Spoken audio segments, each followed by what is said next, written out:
Take 22. I'm just kidding. For this Holy Monday, I'm going to be reading from Mark chapter 11, verses 12 through 19. On the following day, when they came from Bethany, he was hungry. And seeing in the distance a fig tree and leaf, he went to see if he could find anything on it. When he came to it, he found nothing but leaves, for it was not the season for figs. And he said to it, "May no one ever eat fruit from you again." And his disciples heard him. And they came to Jerusalem, and he entered the temple and began to drive out those who sold and those who bought. He overturned the tables of the money changers and the chairs of those who sold pigeons. He would not allow anyone to carry anything through the temple. And he was teaching them, saying to them, "Is it not written, 'My house shall be called a house of prayer for all the nations'? But you have turned it into a den of robbers." And the chief priests and the scribes heard it, and they were seeking a way to destroy him, because they feared him, and because all the crowd was astonished at his teaching. And when evening came, they went out of the city. Christ's disciples must have just experienced an absolute roller coaster ride. Between having to go and retrieve this young colt for him to ride in on, and this kind of accidental parade that happened with the palms yesterday, to Christ cursing a tree and driving everyone out of the temple today. I mean, and it's only Monday. I mean, their week's about to just get flipped upside down. But this passage to me is just it's always so confusing, because we see the side of Jesus that we don't usually get to see, where he's upset, he's angry. I mean, he knows what's coming at the end of this week. He's still traveling with Judas.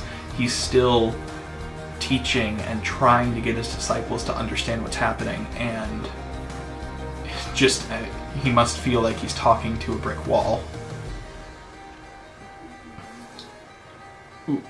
We are in this really interesting time where we've kind of been driven out of our own temple in a way. You know, we can't go to church. We can't meet together as the body of Christ.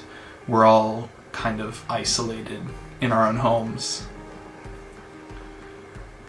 But there is hope here.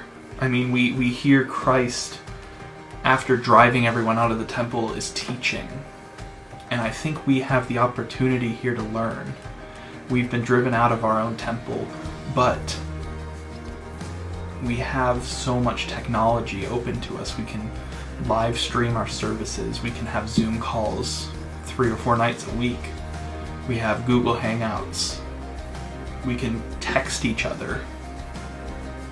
If this had happened 30 years ago, none of this would be possible. We'd be calling one another on our landlines. So it's just, we have such an amazing opportunity right now to sit back and listen as we have been driven out of our temple, as we have kind of been stuck here on our own to learn and to listen. We've all experienced Lent this year. We've given up quite a lot. And as we approach Easter Sunday, we can begin to feel what the disciples felt. There's no end in sight to this isolation. There's no hope. There's fear. But we can also take this time to reflect on what comes at the end of the week. There is hope. It will be better. Christ does rise. And so as we're stuck here on our own and we're trying to make sense of everything that's happening, let's take time to listen and to learn. Let's take time to deepen our relationships with one another. Get on Zoom calls, Google Hangouts. Just call and text and email. Let's use this time to rebuild our temple stronger when we get back. Let's jump in with 2 feet. As we prepare for the rest of Holy Week and what is to come, let us take the lesson of the withered fig tree and have faith.